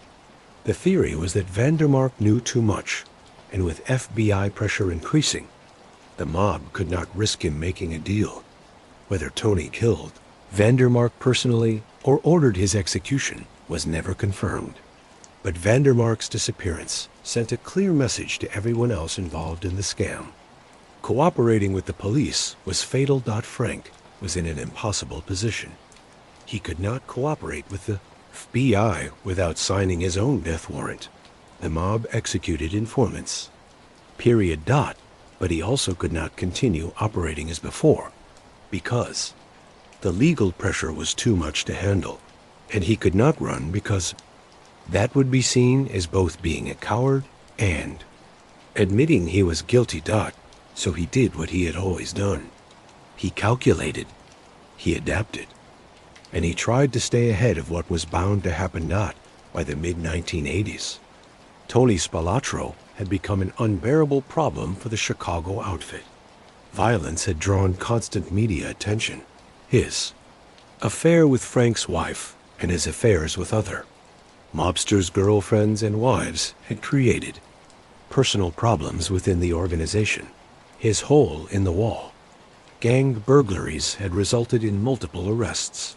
And worst of all, his activities had led to federal investigations that were threatening to bring down the entire outfit. In 1985, 13 members and associates of the Chicago outfit were charged in Kansas City for skimming from Vegas casinos, the exact operation Frank had been managing. Among those charged was Joey Dove's Ayupa, one of the most powerful bosses in Chicago, a man who had been with the outfit since the days of Al Capone. Ayupa blamed Tony for the charges. The bosses believed Tony had lost control. Few even suspected he had started pocketing extra cash. Worse, his burglary crew, the Hole in the Wall gang, had become a direct threat to casino profits. Every break-in risked drawing police attention that could unravel decades of mob influence. Tony did not understand that Las Vegas was not the streets of Chicago. Violence had to be invisible. FBI wiretaps had caught conversations where Ayupa discussed the problem of Tony Spelatro. In one recorded conversation, Ayupa was heard saying, "I don't care how you do it. Get him. I want him out." This was a death sentence. Though Tony did not know it, yet Tony was also facing multiple criminal trials on his own. Federal investigators had built cases against him for racketeering, extortion, and the hole-in-the-wall burglaries. Tony had beaten charges before. Witnesses had a habit of disappearing or changing their stories, but the feds were more careful now, more thorough. The Chicago bosses made a decision. Tony Spelatro had to go. At first, they debated other options: send him away, demote him, or freeze him out. But Tony was too unpredictable. He would not accept being humiliated. He would fight back, and he knew too many secrets. There was only one option left in the Mafia playbook: close the books on him and his brother. Michael, who had been working with Tony in Vegas and who knew too much about outfit operations, would have to go too. The method they chose was classically brutal.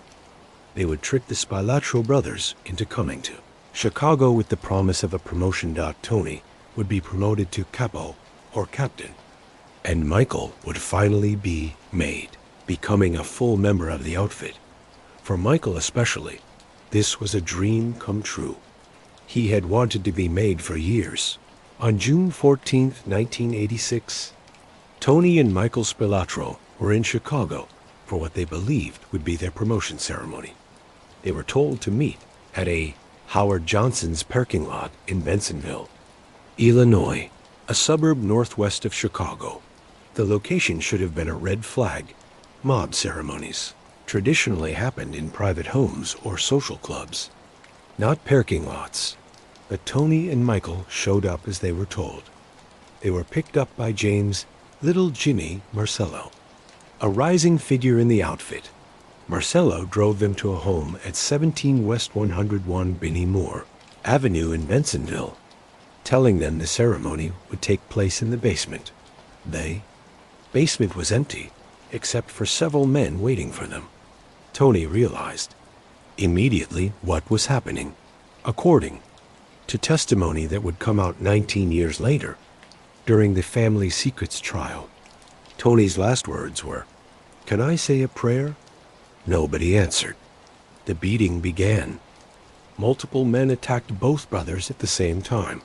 Nicholas Calabrese, who would eventually turn informant and testify about the murders, described tackling Michael and holding his legs while another mobster strangled him with a rope. Tony fought harder. He had been a fighter his whole life, but he was outnumbered. Unlike the scene in the movie Casino, which shows the brothers being beaten with baseball bats and buried alive, the actual murders were done through punching, kicking, and strangulation. The autopsy would later show multiple injuries from being hit hard to the head, neck, and chest. Both brothers were beaten to death in that basement.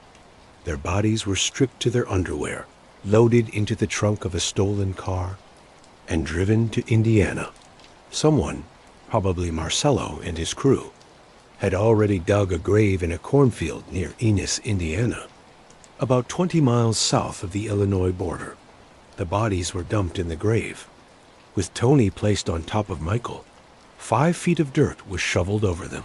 The killers returned to Chicago. For 8 days, the Spelatro brothers were simply missing. Their families reported them to the police. The Chicago newspapers ran stories guessing about their disappearance.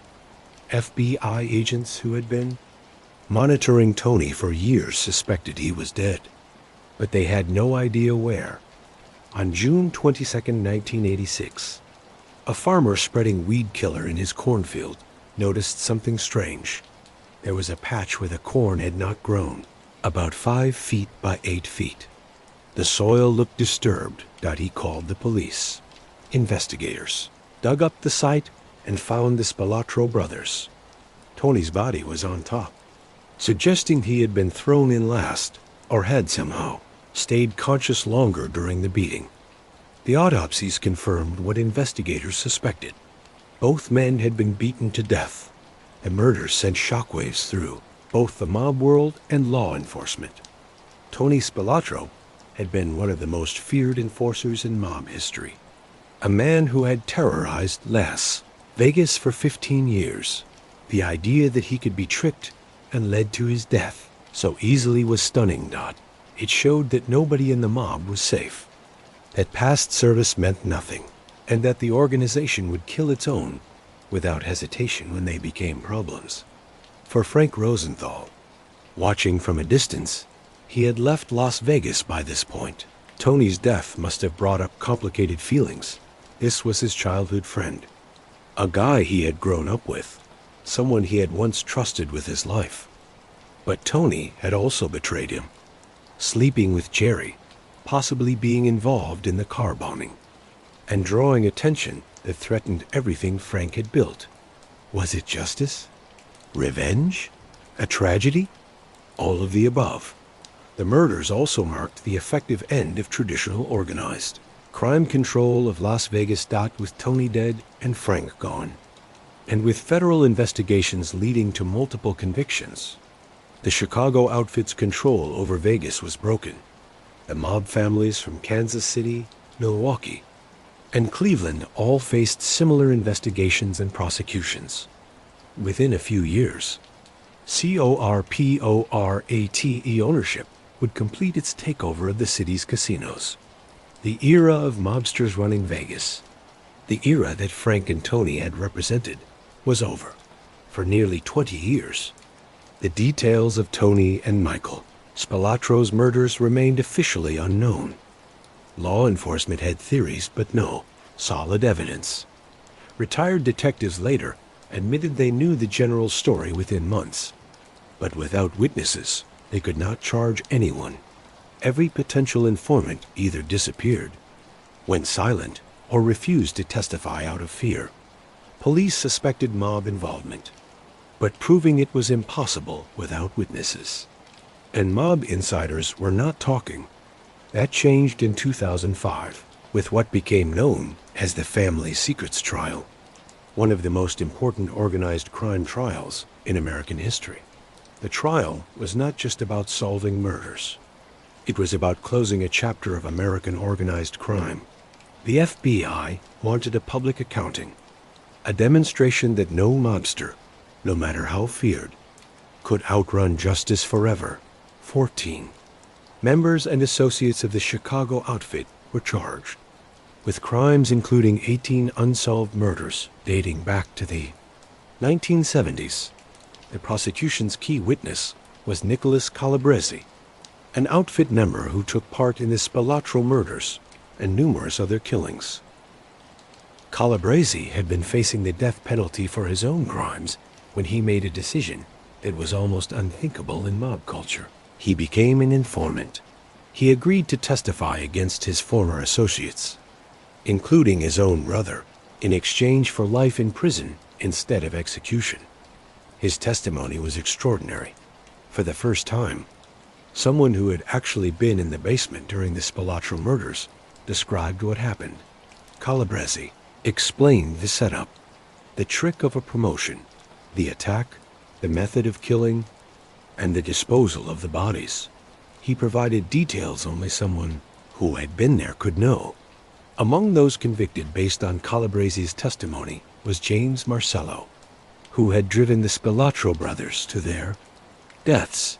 Marcello was sentenced to life in prison. The trial also revealed broader details about Chicago outfit operations in Las Vegas during the 1970s and 1980s. Testimony and evidence explained how the scheme had worked, identified key players, and showed the organizational structure that Frank had worked within. What came out was a picture of an incredibly smart criminal enterprise, with mob families across multiple cities working together on their Vegas operations, laundering millions of dollars, corrupting officials, and keeping control through violence or the threat of violence. Frank Rosenthal's name came up repeatedly during the trial, though he was never charged with any crimes. By 2005, Frank was retired, living in Florida, and cooperating with researchers and filmmakers who wanted to tell his story. He had survived everything: the car bombing, the FBI investigations, and the mob's displeasure, and he lived to see his enemies convicted or killed. The Family Secrets trial represented closure for many unsolved cases, justice that was delayed by decades for the families of murder victims, including the Spelatro family. It provided answers. Even if those answers were horrible. It also confirmed what law enforcement had long suspected. The Chicago outfit had functioned as a murderous criminal enterprise for decades, operating almost without punishment because witnesses were too terrified to testify, and mob members kept omerta, the code of silence, even under intense pressure. Nicholas Calabrese broke that code, and in doing so, he helped take apart what was left of the outfit's power structure. Frank Rosenthal left Las Vegas about 6 months after the car bombing. Sometime in early 1983, he moved to Laguna Niguel in Southern California, a wealthy area in Orange County, far from the bright lights and violence of Vegas. The move was both practical and symbolic. Practical, because someone in Las Vegas wanted him dead, and staying in the city was becoming more and more dangerous. Symbolic, because his departure marked the end of his Vegas empire. He could no longer effectively manage casino operations from California. And with Gaming Commission watch and FBI investigations getting more intense, his usefulness to the mob was finished anyway. From Laguna Niguel, Frank later moved to Florida, eventually settling in Miami Beach. He lived comfortably. He had hidden away a lot of money during his Vegas years, enough to live an upper-middle-class lifestyle. He played golf, had a small circle of friends, and generally kept a low-profile. In 1989, the Nevada Gaming Commission took official action against Frank by adding him to the Black Book, the list of people not allowed in casinos. This meant Frank was legally forbidden from entering any Nevada casino for the rest of his life. The man who had changed Las Vegas casino operations, who had created the modern sportsbook idea, and who had hired the first female dealers, was now banned from setting foot in the very places he had helped build. It was a bitter irony, but Frank accepted it. He had no choice, really. Fighting the Gaming Commission would only draw more attention, and attention was the last thing he needed. The 1990s brought an unexpected opportunity. Nicholas Pileggi, the author and journalist who had written Wise Guy, which became the movie Goodfellas, approached Frank about writing a book on his Las Vegas experiences. Frank agreed to cooperate, sitting for long interviews where he discussed his life, his marriage to Jerry, his relationship with Tony Spelatro, and how mob-controlled casinos worked on the inside. The result was Casino, Love and Honor in Las Vegas, published in 1995. The book was immediately bought by director Martin Scorsese, who turned it into the film Casino, starring Robert De Niro, Sharon Stone, and Joe Pesci. De Niro's performance as Sam Ace Rothstein, the character based on Frank, was very detailed. De Niro studied Frank's mannerisms, his way of speaking, and his obsessive attention to detail. The movie's portrayal of the casino skim, the violence, and the stormy marriage all came from Pileggi's research and Frank's stories. But Frank was critical of the film. Even though he had cooperated with its creation, he felt the movie took too many liberties with the truth, that it exaggerated certain events and invented others for dramatic effect. The famous scene where the character based on Jerry, Ginger McKenna, overdoses in a shabby motel while her daughter watches is particularly horrifying in the film.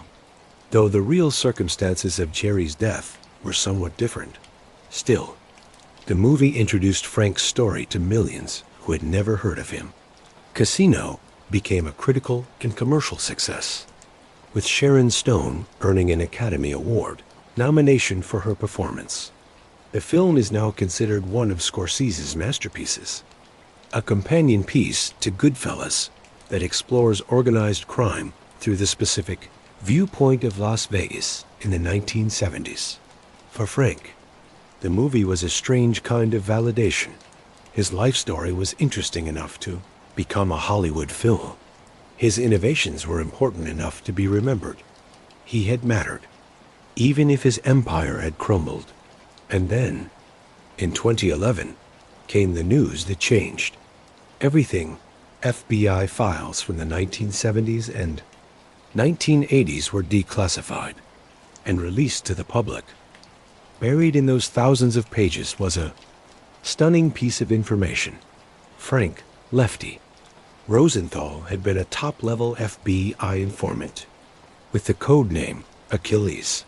Frank had been feeding information to the FBI for years, providing intelligence on mob operations, casino skimming, and organized crime figures. The man who had used the Fifth Amendment 37 times before a Senate committee, who had refused to answer even the simplest questions, and who had built his reputation on loyalty and silence. He had been an informant all along. Even more remarkably, Jerry had also been an FBI informant. A retired FBI agent revealed in 2015 that he had sometimes met separately with Frank and Jerry on the same night, with neither knowing the other was also talking to the feds. The implications were staggering. How much had Frank told the FBI? Had he provided information that led to arrests, convictions, or seizures of property? Had he been playing both sides throughout his Vegas years, managing casinos for the mob, while at the same time reporting on those same mob operations? The FBI documents did not provide complete answers, but they confirmed Frank's informant status. He had been providing information, at least, as early as the late 1970s, possibly earlier. This news reframed everything. The car bombing. Was it ordered because someone in the mob suspected Frank was informing? The survival.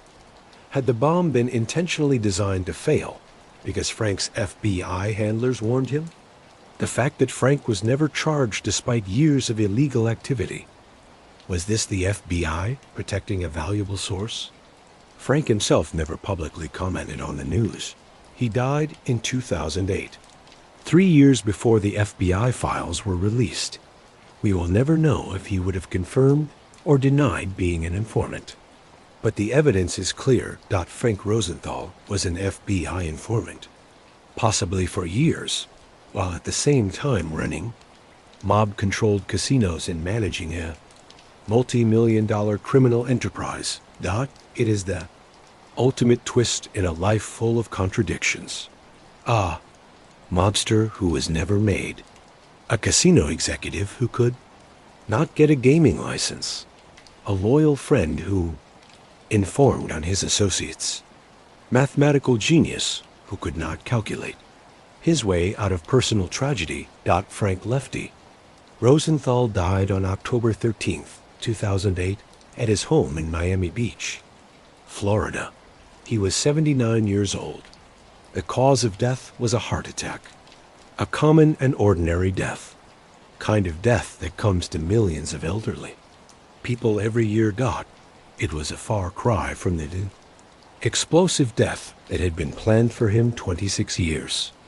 Earlier. Frank had survived a car bomb that should have killed him, outlived almost everyone who had wanted him dead, and passed away peacefully in his sleep. In the world he had come from, where so many died violently and young. This was perhaps the greatest victory of all. There was no grand funeral, no mob members paying respects. Frank's circle by then was made up of a few close friends, some distant family members, and people who remembered Vegas's golden era. The newspapers ran obituaries, mentioning his connection to the film Casino and his role in Las Vegas history. But they were brief and factual, without the drama that had defined his life. Frank was cremated, and his ashes were scattered or buried away from the public eye. He had spent decades in the spotlight, testifying before Senate committees, running massive casinos, hosting a television show, and surviving assassination attempts. In death, he chose privacy, but his legacy is complicated and has many sides. Impossible to reduce to a simple hero or villain. As a casino innovator, Frank's contributions are undeniable. The modern sports book comfortable seating, individual television screens, professional ticket writers, and a luxurious environment designed for long stays was Frank's creation. Before him, sports betting in casinos was an afterthought, crammed into small spaces with poor views. After him, every major casino invested in fancy sports books that generate hundreds of millions in yearly revenue. Female dealers were also Frank's innovation. The idea seems obvious now, but in the 1970s, it was revolutionary. Frank recognized that female dealers changed the psychology of gambling, making tables feel less aggressive and more social. The result was that recreational gamblers, the main source of casino profits, stayed longer and spent more. Today, roughly half of all casino dealers in Las Vegas are women, a direct legacy of Frank's decision to break with tradition. Professional management techniques in the casino industry can also be traced to Frank's influence. Before him, casinos were run on mob instincts and industry tradition, how things had always been done. Frank brought scientific analysis, studying customer behavior, calculating the best table game minimums, analyzing foot traffic patterns, and using data to make decisions. This approach is now standard throughout the industry. Modern casino management programs at universities teach principles that Frank pioneered through trial and error. But Frank's legacy is also tied to organized crime. He was not some innocent businessman caught up in mob activities. He was a willing participant in a massive criminal enterprise. The skim operation he managed took millions of dollars from casinos, cheating both the state of Nevada, which lost tax money, and legal casino investors. The money generated through the skim funded other criminal activities: loan sharking, drug trafficking, and murder. Frank's relationship with violence is not clear. Unlike Tony Spelatro, Frank did not personally commit murders or order beatings, but he worked in a world where violence was always present, always available as a solution to problems. Did Frank ever tell someone to hurt a problem gambler? Did he look the other way when Tony got rid of people who threatened their operations? The evidence suggests yes, though Frank was always careful to keep his distance from actual violence. His treatment of Jerry is another complicated part of his legacy. Frank clearly loved her and remained obsessed with her even after the marriage fell apart, but he also treated her like property to some extent, buying her affection with jewelry, tracking her movements through private detectives, and trying to control her through money. Jerry certainly had a role in her own destruction, but Frank's relationship with her was toxic on many levels. The news that Frank was an FBI informant adds yet another layer of complexity. If Frank was providing information to the FBI while running mob operations, was he a criminal who turned informant to save himself? Or was he an FBI asset from the beginning, allowed to operate illegally because he was providing valuable intelligence? The timing of his cooperation with the FBI matters. If he became an informant only after the car bombing, it suggests fear drove him to cooperate. If he was informing earlier, possibly throughout his Vegas years, it suggests he was playing an incredibly dangerous double game, managing mob operations while at the same time working against them. Some view Frank as a survivor, a man who navigated an impossible situation with intelligence and adaptability. He came from nothing, rose to control a Vegas empire, survived assassination, and lived to old age in the mob world, where so many end up dead or in prison. Frank's life represents success. Others view him as a traitor, someone who broke the basic rules of the world. He lived in mob culture. Being an informant is the ultimate sin, worse than murder, worse than theft. If Frank was feeding information to the FBI, he was responsible for arrests, convictions, and people going to prison or worse. The fact that he kept his reputation while secretly cooperating makes it even more terrible. There is also the question of what Frank actually accomplished. He built a casino empire, but it was built on mob money through mob methods, and it eventually collapsed under federal investigation. He revolutionized sports betting, but he did it while running illegal skimming operations. He became wealthy and successful, but his personal life was a disaster, marked by addiction, infidelity, and death. Was Frank a genius corrupted by his situation? A criminal who happened to be talented? A practical person who did what was necessary to survive? An innovator trapped in an immoral system? A victim of his own ambition? An FBI asset who played a role for years? The answer is probably some combination of all these things. Frank Rosenthal was a complex man working in a complex world, making choices that were both understandable and impossible to defend. The 1995 film Casino ensured that Frank's story would reach far beyond those who remembered. 1970s Las Vegas.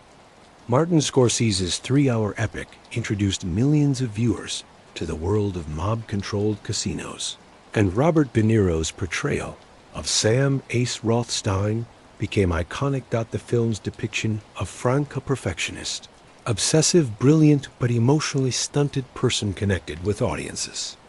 De Niro's performance captured something essential about Frank, a man who could calculate complex odds in an instant, but could not handle basic human relationships. The scene where Ace orders blueberry muffins to be checked for their blueberry Count became famous because it perfectly showed Frank's approach to life. Everything measured, everything controlled, everything reduced to numbers.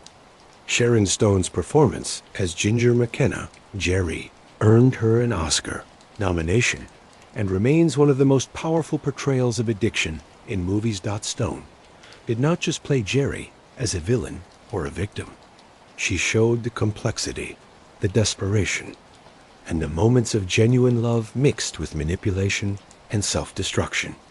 The scene where Ginger overdoses is harrowing, difficult to watch, and emotionally devastating. Joe Pesci's portrayal of Nicky Santoro, Tony Spelatro, was terrifying, capturing Tony's ability for sudden violence, his complete lack of regret, and his enjoyment of causing pain. Pesci had played violent characters before, most notably Tommy DeVito in Goodfellas, but Nicky Santoro was somehow more chilling because the violence seemed planned rather than random. The film took liberties with the true story, as Hollywood always does. The ending, which shows the Spelatro brothers being beaten with baseball bats and buried alive, is more dramatic than the actual murders, but less accurate. Some events were shortened, timelines were changed, and characters were created from multiple real people. But the emotional truth of Casino, the sense of a world where brilliance and brutality existed together, where fortunes were made and destroyed, and where love and violence were tangled, captured something essential about Frank's life and the era he represented. The film's legacy has lasted. It is regularly named as one of the greatest mob movies ever made, mentioned alongside The Godfather and Goodfellas. Film students study its cinematography, its editing, and its use of voiceover narration. The soundtrack, featuring music from the 1970s and early 1980s, has become iconic. Beyond the film, Frank's story has appeared in numerous documentaries, books, and true crime investigations. His innovations are taught in casino management courses. His life is mentioned in discussions of FBI, informant programs, and the ethics of law enforcement using criminal sources. The Stardust Casino, where Frank's empire was based, was demolished in 2007, imploded to make way for new development. The explosion that brought down the building happened just months before Frank's death, almost like the universe was cleaning up loose ends. The resort that replaced the Stardust, initially planned as a massive complex called Echelon, was never completed due to the 2008 financial crisis. Today, the site hosts Resorts World Las Vegas, a modern casino that looks nothing like the mob palaces Frank once controlled. The old Vegas that Frank knew, the Vegas of mobsters and skim operations, of violence hiding beneath the glamour, is completely gone. Modern Las Vegas is owned by corporations, traded on the stock market, and regulated by sophisticated gaming commissions. The casinos are run by MBAs and accountants, not by mathematical geniuses with mob connections. But Frank's innovations remain. Every time a bettor settles into a comfortable chair at a sportsbook, every time a female dealer shuffles cards at tea, a blackjack table, every time a casino uses data to improve its operations, Frank's ghost is present. Despite decades of investigation, multiple trials, the release of FBI documents, and Frank's own cooperation with authors and filmmakers, important questions about his life remain unanswered. Who ordered the car bombing? The most likely suspect is Frank Balistrieri, the Milwaukee mob boss who had been recorded expressing anger toward Frank. But Tony Spelatro had a reason and the ability. So did the Kansas City bosses who thought Frank was becoming unstable. The Chicago outfit might have decided Frank was too much of a problem. Even outlaw bikers connected to Jerry have been suggested as suspects. The truth is probably simpler. Someone in the mob leadership decided Frank needed to go, ordered the hit, and it failed. Multiple people might have known about it, including possibly Frank himself through FBI warnings, but without someone confessing or detailed documents appearing, we will never know for sure. Was Frank informing from the beginning, or did he flip after the bombing? The FBI documents released in 2011 confirm Frank was an informant, but do not say when he began cooperating.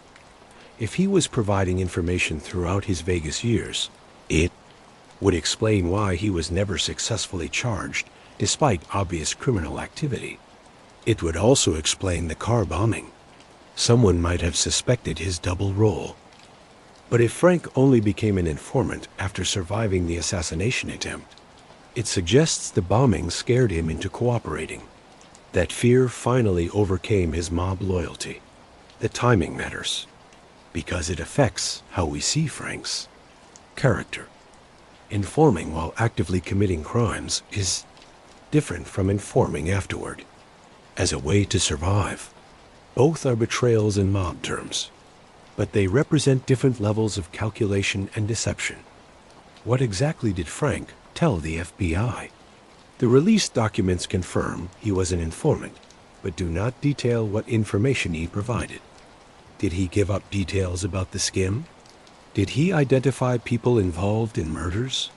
Did he provide intelligence that led to arrests? Some information Frank provided obviously reached prosecutors. The federal cases against Chicago, Kansas City, and Milwaukee mob figures involve detailed knowledge of casino operations that likely came from Frank, but the full extent of his cooperation remains secret or unrevealed. Did Frank feel guilty about Jerry's death? Publicly, Frank maintained that he loved Jerry despite everything, that her addiction and death devastated him.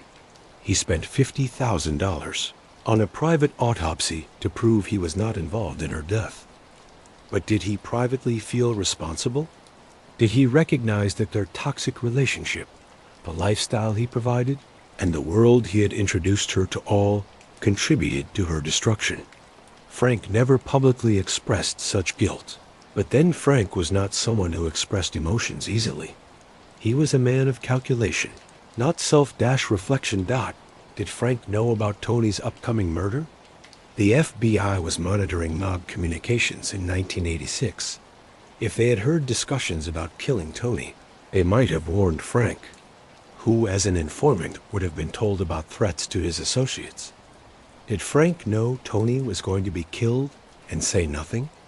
Did he actively provide information that contributed to the decision to get rid of Tony? These questions touch on the moral complexity of Frank's informant status. Providing historical information about past crimes is one thing. Providing real-time intelligence about people you know personally, possibly contributing to their deaths, is something else entirely. How much money did Frank end up with? He lived comfortably in retirement, owned property in Florida, and played golf at nice courses. But he did not live in extreme luxury. Where did the millions he had made during his Vegas years go? Some was stolen by Jerry. Some was probably taken or frozen during investigations. Some might have been paid to lawyers during the gaming commission battles and FBI investigations. Frank died without spectacular wealth, which suggests either he had lost most of his money through legal problems and Jerry's theft, or he had been smart about hiding his assets. Given his mathematical genius and obsessive planning. The second one seems more likely. What was Frank's relationship with his children? Frank had 2 biological children with Jerry, Stephen and Stephanie, and had been a stepfather to Jerry's daughter, Robin. After the divorce and Jerry's death, what kind of relationship did he have with them? Were they part of his life in Florida? Did they forgive him for whatever role he had played in the family's destruction? Frank rarely spoke publicly about his children, keeping their lives private. This discretion is admirable, but leaves us with questions about his personal life in his final decades. These unanswered questions ensure that Frank's story remains interesting. He is not a simple figure whose life can be fully explained or understood.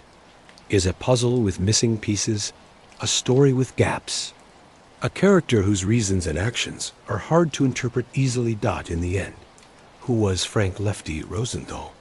He was a Jewish kid from Chicago who learned to calculate odds before he learned to read properly. He was a mathematical genius who could process complex chances in an instant. He was a man who saw patterns where others saw chaos, who believed that with enough information and analysis, results could be predicted and controlled. He was a loyal friend who stood by Tony Spelatro for decades, even as Tony's violence threatened everything, until Tony's betrayal destroyed that loyalty forever. He was a husband who loved his wife, but could not save her from herself, who watched helplessly as addiction destroyed the most beautiful woman he had ever seen. He was an innovator who revolutionized casino operations, bringing professional management and scientific analysis to an industry run on tradition and instinct. He was a criminal who managed a multi-million-dollar skimming operation, helping organized crime families steal from casinos and cheat the state of Nevada. He was an FBI informant who betrayed mob associates, providing intelligence to the same federal agents who had been trying to arrest him for years. The bombing did not just shake his bones. It broke his view of the world. Frank had always believed that his intelligence protected him, that his value to the mob gave him protection. But when his car lit up the night sky in a loud fireball, he realized something new. He was not essential. Someone, maybe the outfit, maybe a rogue group, maybe FBI manipulation, decided that Frank Rosenthal was now a problem rather than a help.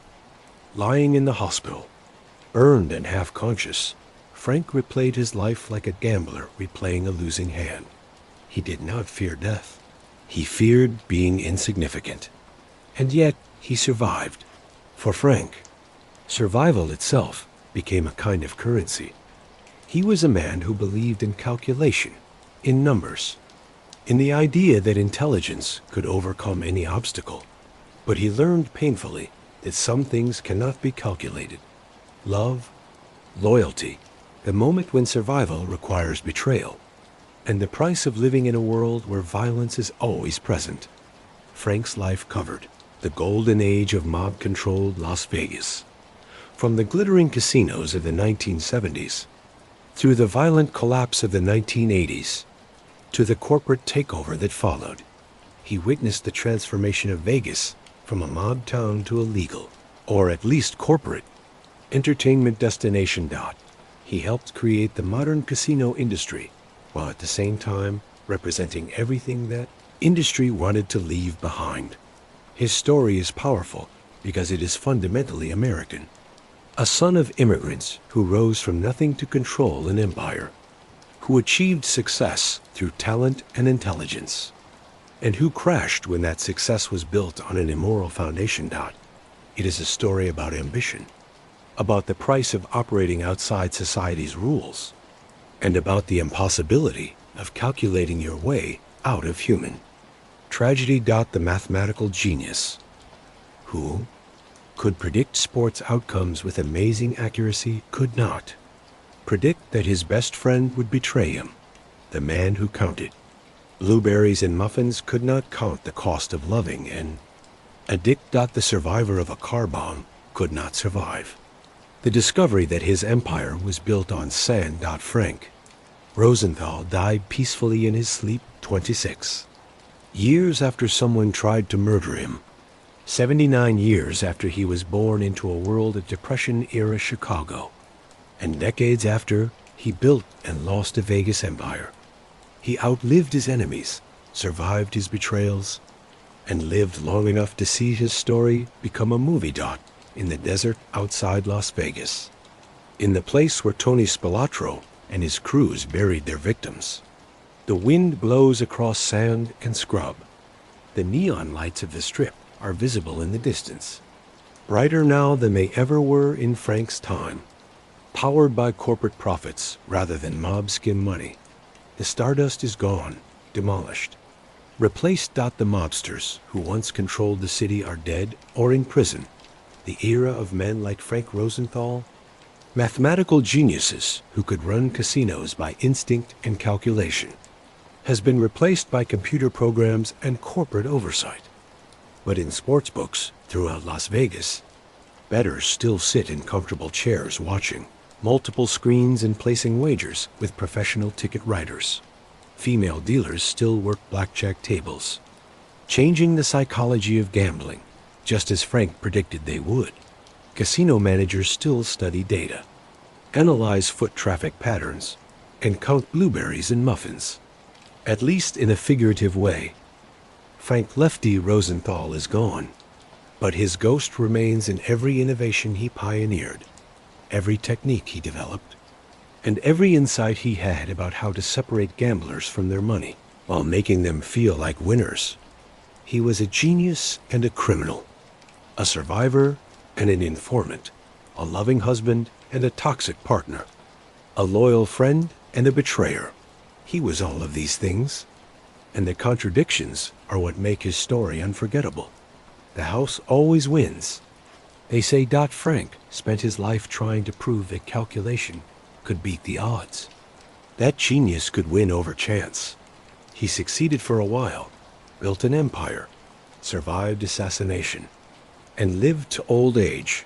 But in the end, the house won anyway, not through violence or prosecution or being exposed. The house won by outlasting him, by transforming into something corporate and legal that had no place for men like Frank Rosenthal. He died in Miami Beach in 2008, far from the neon lights of Las Vegas, far from the world he had helped create and had eventually been destroyed by. The mathematical genius who had calculated everything finally ran out of numbers, out of options, out of time. That the bomb that should have killed him in 1982 failed because of a metal plate installed by Cadillac for weight distribution. A manufacturing detail, a coincidence, a piece of luck that had nothing to do with calculation or odds. Maybe that is the final lesson of Frank Lefty Rosenthal's life. That for all our calculation, for all our intelligence, for all our attempts to control outcomes through analysis and data, we are still subject to chance. The metal plate that saved Frank was installed by workers in a Detroit factory who had never heard of him, who had no idea that routine work would one day prevent a murder. Frank spent his life believing in calculation. He died having learned that sometimes, just sometimes, luck matters more than mathematics.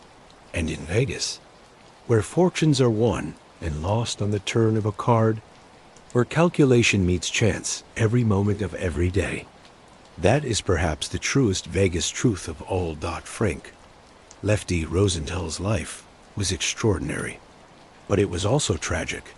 A story of brilliance corrupted, love destroyed, friendship betrayed, and survival at the cost of everything he built. His innovations transformed Las Vegas, but the methods he used and the people he worked with made sure that his empire could not last. He died peacefully, which is more than most people in his world ever got. Whether that represents justice, mercy, or simply chance, well, that is for you to calculate. Sleep well. And remember, in Vegas, the house always wins, unless you are Frank Rosenthal.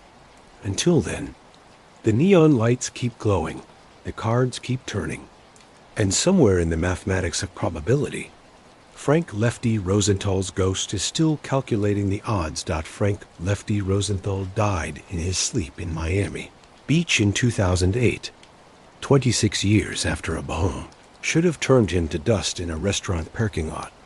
The mathematical genius who changed Las Vegas, who loved a woman he could not save, who survived when everyone around him fell. He lived long enough to see his story become a legend, to watch Robert De Niro play him on screen, and to know that his new ideas would outlast his empire. So, here's what I need from you right now. First, hit that like button, not as a meaningless click, but as a statement that complex stories matter, that stories that are hard to figure out deserve to be told, and that you value deep looks over shallow clickbait.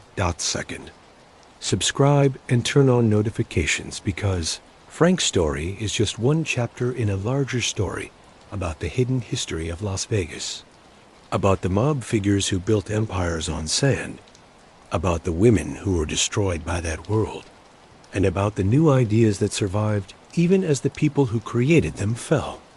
Next, we are diving into the women of Mob Vegas, the showgirls, cocktail waitresses, and wives who saw everything but were forgotten by history. Then, we will explore the enforcers who made Tony Spelatro look tame, the FBI agents who finally broke the mob's control, and the corporate takeover that replaced one kind of criminal with another wearing better suits. Third, share this with someone specific. Not just anyone, but someone who will actually appreciate what you just experienced. But most importantly, drop a comment below answering this question. If you could sit across from Frank Rosenthal right now, knowing everything you know about his life, his choices, and his survival, what would you ask him? Would you ask why he became an FBI informant? Whether he felt guilty about Jerry's death? If he would make different choices knowing how everything would end?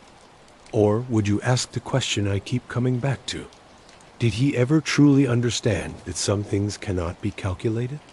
So, was his life a success or a failure? A triumph of intelligence or a warning story? A story of survival or betrayal? The answer depends entirely on what you value, on what you measure, and on how you define a life well lived. That is the conversation I want to have with you in the comments. Before you go, I need your input on which dark corner of organized crime, history we explore next. Drop a comment with your suggestions, and tell me why that particular monster fascinates you. The story you choose next could be even darker than Frank's. Sleep well, and remember, some stories do not have morals. They have mathematics. And sometimes the numbers do not add up the way we expect. Thank you for staying. Thank you for thinking. Thank you for valuing complexity in a world that wants simplicity. Good night.